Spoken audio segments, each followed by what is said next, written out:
Hello, it's Emily here, and I'm back with a brand new idiom. The idiom of today is called 半途而废. I say this about all of the idioms, but this one means a lot to me because it completely describes my current situation. The definition verbatim of 半途而废 means to give up halfway. Picture this.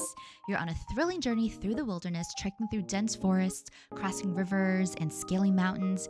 You've packed your backpack with all of the essentials, like snacks, your best friend, and a little demon named Gollum. But suddenly, right in the middle of your venture, you decide to throw in the towel and head back home. Imagine if Frodo did that in Lord of the Rings. We would have a very different ending to the story. The Chinese story of 半途而废 is kind of like Frodo ditching the quest to Mordor and essentially abandoning the ship right when the adventure is getting juicy. The origin story for 半途而废 is quite interesting. Now, once upon a time, there was a man named 岳阳子. And the story goes that he went to this faraway academy to educate himself. Supposedly, he found a teacher and was at this apprenticeship for about a year when he decided to come back to his wife. When his wife saw him return, she goes, "Why are you back so soon?" 岳阳子 says, "Well, school was really boring. I lost interest. I missed you so much, so I wanted to come home to you." You have to understand, this story happened a long time ago. And back then, women were using these very elaborate looms to make clothing. So his wife takes 岳阳子 over to her little weaving section, and she showed him this beautiful dress that she was working on her loom. She takes a pair of scissors and cuts the dress halfway. And she patiently tells him, "I have been weaving this dress for a very long time. Now that I've taken these scissors and cut the dress halfway, I basically wasted my entire time and all of my efforts went down the drain. What you did by dropping out of school and coming back is the same concept as me taking these scissors and running it through my dress." After 岳阳子 saw this happen with his own eyes, it deeply affected him, and he ran back to the academy and stayed there for 7 more years.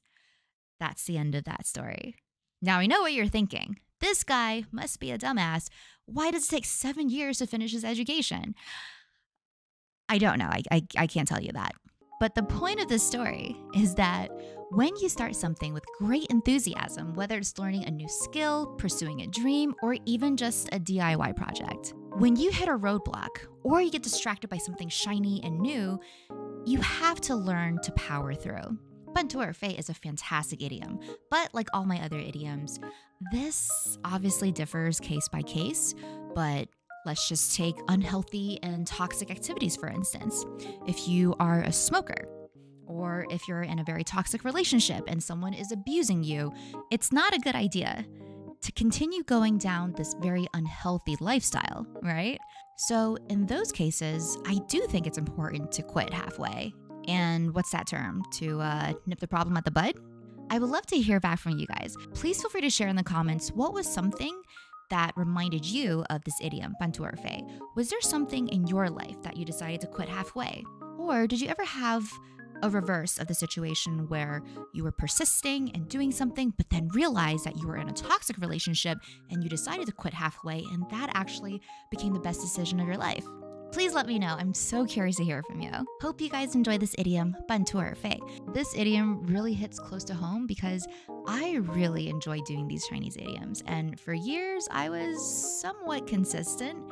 And then one day, I just kind of told myself, you know what? I can earn much more in 1 month of doing Twitch streaming than if I did YouTube videos. So I gave up halfway, just as I was feeling the most rewarded. And now I'm trying to get myself back into the habit of doing these Chinese idioms because that's what I really love. So I feel so nourished from these idioms right now, and I hope you guys will continue watching.